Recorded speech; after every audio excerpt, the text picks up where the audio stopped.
బతిమాడు ఇచ్చేస్తారు.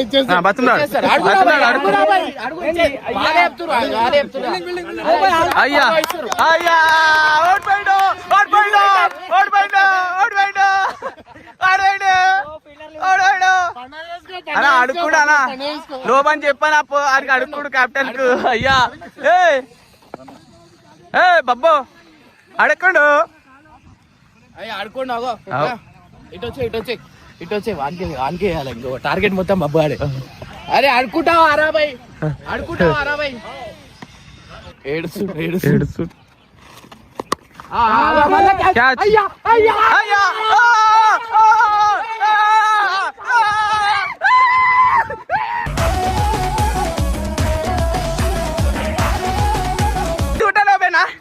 అరే ఇది ఉంటానోపేనా ఇది ఉంటానోపేనా ఇది ఉంటానోపేనా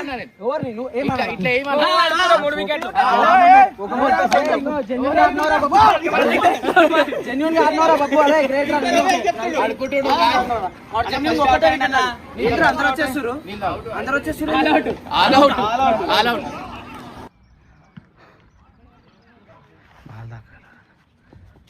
అన్నా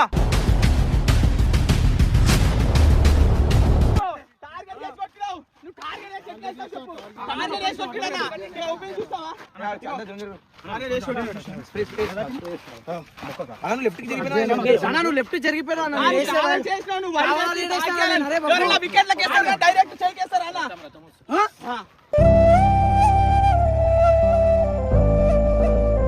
హర్ష మరియు బబ్బు ఇమ్రాన్ క్రికెట్ ఆడటానికి గ్రౌండ్ కు వస్తుండగా గేటు వేసి ఆపేశారు. ఇమ్రాన్ ఎంత బతిమిలాడినా వారు వినలేదు.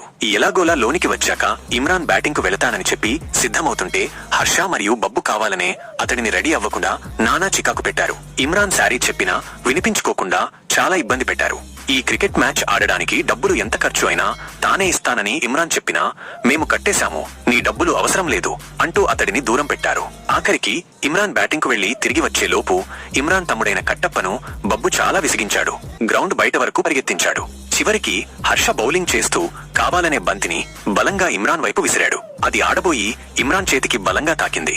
నొప్పి తీవ్రంగా ఉండటంతో ఇమ్రాన్ బాధతో విలవిల్లాడాడు. సొంత తమ్ముళ్ల లాంటి వారు అలా ప్రవర్తించడం అతడిని తీవ్రంగా కలిచివేసింది. వారి ప్రవర్తన అతడికి ఏమాత్రం అర్థం కాలేదు. క్రికెట్ ఆడాలనే ఆశతో వచ్చిన ఇమ్రాన్ కు ఇది అత్యంత బాధాకరమైన అనుభవంగా మిగిలిపోయింది. తమ్ముళ్ల ప్రేమను ఆశించినా అతడికి నిరాశ ఎదురైంది. ఏం చెయ్యాలో తోచని స్థితిలో ఇమ్రాన్ నిశ్శబ్దంగా ఉండిపోయాడు.